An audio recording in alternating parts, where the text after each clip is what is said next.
Hello everyone, Tally and Farrell here from Bored of It. Oath, the mysterious, beautiful, highly anticipated board game from acclaimed Root and Pax Pamir designer Cole Wehrle. For between 1 and 6 players, Oath has stunning components, hundreds of individual works of art, and has legacy elements without being a legacy game. It's described as an experience where players change the course of history in an ancient land, and where the effects of one game will ripple through all of those games that will follow. Now, you can consider this review our final word on Oath, but if you're mainly looking at playing solo or 2 players, we will put out a smaller review midweek based solely on the AI opponent, the Clockwork Prince, and our thoughts on him. So if that's something you're interested in, please subscribe so you know when it goes live.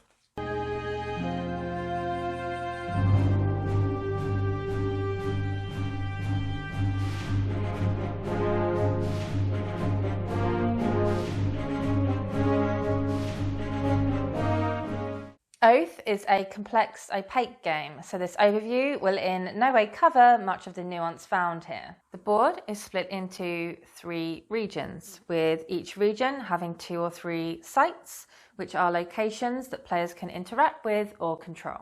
You'll play as either the Chancellor, a citizen, or an exile. The Chancellor will begin the game in power, control at minimum 1 site, and will also hold the title of Oathkeeper. In each game, there will be only 1 of 4 goals in play, and these goals show how the Chancellor can win. Their win conditions are as follows: control the most sites, control the banner of the people's favour, control the banner of the darkest secret, or control the most relics and banners. If the Chancellor fulfills this win condition at the end of the 5th, 6th, or 7th round, they will get to roll a dice. And depending on the outcome, the game will end and the Chancellor will win, or it might keep going if they get a bad roll. At the end of the 8th round, if the Chancellor holds the Oathkeeper title, the game ends immediately and they win. If you're a citizen, you work together with the Chancellor and share the same troops, so you want the Chancellor to win. But each goal has a successor goal, and if a citizen meets the requirements, when a Chancellor wins, they win instead. So you're working against the Chancellor some of the time. If you're an exile, you can also win by fulfilling this goal, but you have to maintain the position for 2 turns, or have it at the end of the game. If you're an exile, you can also win by revealing a vision card and meeting the requirements at the beginning of your turn. The vision cards have the same demands as the 4 gold tiles described and are always in the deck. On your turn, you can do any number of major or minor actions. Major actions cost supply, and this you can think of as a form of action points, which will refresh at the end of every turn based on how many warbands you have remaining in your supply. Major actions are mostly what you'll be doing on your turn, and these include things such as travelling between sites, gaining more warbands, you can draw cards and put them into play, you can trade for one of the 2 resources, which are favour and secrets, you could recover relics and banners, or you could campaign, which is essentially the game's form of attacking. And you can pretty much attack anything, sites, relics, banners, and so on. And the way this works is through dice rolling. So the attacker will roll dice, attack dice, based on the number of warbands they have on their board. And the defender will roll defense dice based on what the attacker has targeted. Early on in the game, you'll be feeling your way around, drawing cards, maybe gathering power, and if you're an exile, trying to get hold of a vision card. Later on, you'll make a play for your flavour of win condition, which will paint a big target on your back and is sure to turn everyone against you. At this point, the game becomes savage, and only guile, ingenuity, and maybe a dash of luck will allow you to come out ahead. The first game will be tough because Oath is very thematic, so everything has a name that you'll have to learn. Secrets, favour, Oathkeeper. It's very complex with many sub-rules. Even after playing the first round tutorial, you still won't really know what you're doing, so you'll just have to start pulling on strings. But by the end of your first game, you will kind of understand the game a lot more than you'd think, and you understand how the main actions work. And I'll tell you that the second game is much easier. The more you play Oath, the more you get back, because it has so much depth that the more you play, the more you learn its intricacies. And you'll see how one system will affect another. You'll know how to play the game, how to manipulate it in your favor, and you'll just end up having more fun. One of the coolest things about Oath is the fact that every card is unique in its power and in its artwork. They really shake up how the game will play out each time, and the right card at the right time could allow you to win the game. They can do things as simple as if you're trading and you're trading on a card that has the same suit as some of your personal advisors, you get more free stuff. Or you could be campaigning against someone and it could be an iffy proposition. But if you have access to the right battle plan, it could turn that 50-50 into a decisive rout. It is consistently fun to draw cards, enjoy the delightful artwork, and then puzzle how to fit them into your strategy. Honestly, the system of how the cards work and the fact that you have personal cards, you can use cards at a site where your pawn is at, and that you can use cards anywhere from sites you control. It's just one of the best aspects of Oath. That said, the high number of unique cards means that this is a game where not all cards are useful. Some are totally situational, some are only great if you're trying to win in a certain way, whilst others are either incredibly awesome or completely meh. Supply is in short, supply. So to spend it on drawing a bunch of duds can be very annoying, and at worst means that you've wasted much of your turn. So, playing Oath. Oath is at its best in its opening stages. You have a fresh start, new sites to explore, new cards to draw. It's a world of opportunities. The game board and the world deck put a puzzle in front of you and you get to figure out your own personal solution. Essentially, early game, you're allowed to do what you want and Oath sings. Land is easy to obtain and cards are cheap. You get a constant sense of progression and you watch your character grow and become strong. You're feeling good, you have powers from all the cards in play, and you decide to make a play for the crown. And then all that joy dissipates. You see, Oath suffers horrendously from late game fatigue. As soon as somebody's in a position to win, or the Chancellor will be able to roll at the end of the round, everything changes.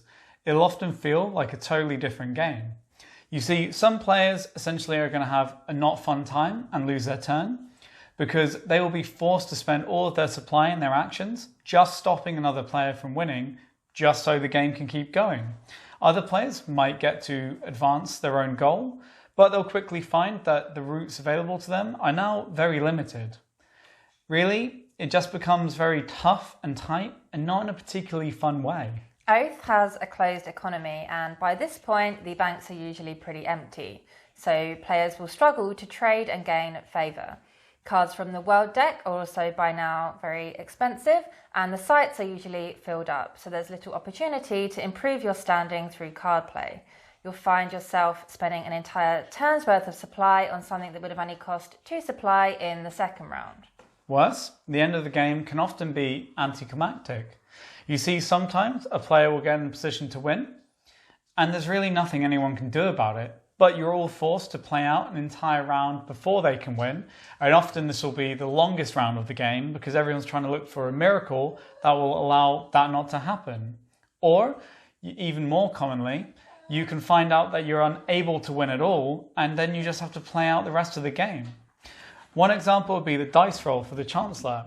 For the Chancellor, it's exciting, sure, but for everyone else, they just roll a dice and the game ends on a dime. And probably just as your engine was getting going, it just ends. And then you're kind of like, oh. One thing that will likely be an issue for some people are the turns. Oath has eschewed quick, light turns in favour of big turns with multiple actions, with many of those actions taking a long time. Now, there's no issue with this facet of game design in itself. The problem here, however, is that Oath, like Root, is a game where the state of the board is going to change ridiculous amounts between turns. And this means that by the time your turn comes round, any plans you had likely aren't viable. So you'll spend the first couple of minutes of your turn just looking at the board and figuring out what you can actually do.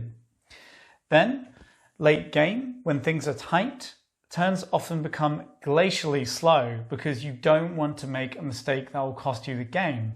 This means that even at player counts like 3 players, it can really be eons before your next turn. Oath is also a game about player interaction. There'll be king making, there'll be crabs in a bucket. Even generally, who wins is often down to chance rather than strategy. Multiple times, we've seen a single action in one player's turn indirectly allow the following player to get into a winning position. Oath is dense and complex, with actions having ripple effects that cannot be foreseen. It's great thematically, as it ties in with the whole seizing power and rise and fall of empires aspect. Just know that often your ability to win is not so much in your own hands as everyone else's. We quite like this because it prevents one player from dominating, and if a new player can win, they're more likely to be engaged and want to play again. Oath is a game where when you're in the ascendancy, you'll be having a whale of a time. But it's very easy for that good time to become pure frustration. Things can be quite hard to obtain, and all too often you'll put in 2 or 3 turns of hard work, get in a good position, have what you need, only for literally the next player in turn order to ruin everything and take it all away. There's a lot of fun to be had in Oath, but all too often you're going to come up against pure frustration. Because of this, in the majority of games that we've played, at least one player has wanted to concede and even more. Oath has a terrible habit of making you feel like you're out and it's just completely pointless to play, even if you aren't. Now, as a counterpoint, I've heard people say that each game of Oath is part of the story. So even if you're losing, you should do all that you can in that case to weaken the future Chancellor. So then they will have a worse start and you will have a better one. And I think this is actually a really terrific idea. The only issue is that as gamers, we are hardwired to take a board game one at a time and treat it as a single event.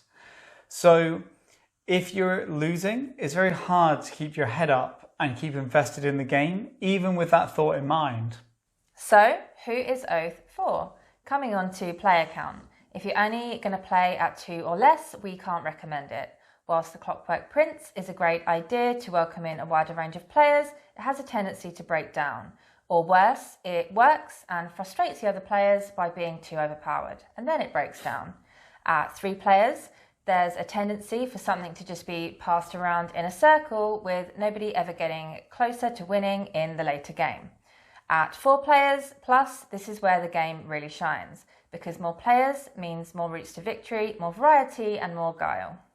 So Oath is a dense game. Like, this isn't a game that you're going to want to get if you're just going to drop it onto your Wednesday game night once every couple of months. You want Oath if you have a regular group of 4+ people who meets like every week and are happy to play the successive game nights in a row. That means you'll be getting the best out of the gameplay, the best out of the Chronicle and the ongoing legacy elements, and you'll get to see better how your actions ripple throughout your games. Honestly, this limits who it would be best for, and what we should say as the bottom line is if you don't think that you can play this at least 5 times without deciding if you like it or not, then don't even think about getting it, because it will take at least that much to shine. Speaking of this, one of the selling points of Oath is that one game will affect the next, and you're playing a continuous story which is impacted by the actions of you and your friends. We're glad to say here, Oath really lives up to its promise and is honestly one of the areas where Oath really excels. All of the sites that are controlled by the winner will shift to become the centre of their empire, and any cards at those sites will remain in play for the next game, which thematically is very cool because they were obviously part of the win and creating that empire. You'll also add new cards and lose cards from discard piles and cards played by other players, i.e. Denzians that are part of a failed empire. So you're always seeing new cards and introducing new sites. This keeps the options available to you feeling fresh and the thrill of discovery alive. This is not a game that you have to worry about becoming stale. Weirdly, despite the issues we've talked about, Oath is tremendously addictive. We once played 3 times in one evening, and then the next day I was itching to play again. This can provide a lot of fun. But like many of Cole Wehrle's other games, you might find that your first play or two, you absolutely loathe it. And then a few plays later, you'll suddenly find that the clouds are broken and you're thoroughly enjoying yourself. When Oath clicks and everyone's going for a different goal and people are plotting and scheming and using all their little powers on the cards, you'll have a tremendously rewarding experience and you're going to end up with great stories to tell. It's just such a real shame that there's such a thin line between this aspect of Oath and the frustration. Final thoughts. Oath is a tough game to recommend. We believe it'll only really shine with certain groups of gamers. Ones who have 4+ members, can meet regularly to play it, and play it repeatedly. And that's fine because not every game has to be for everyone. The one thing we would say, if you're interested, is that just know Oath walks a tightrope, one that it very often falls off.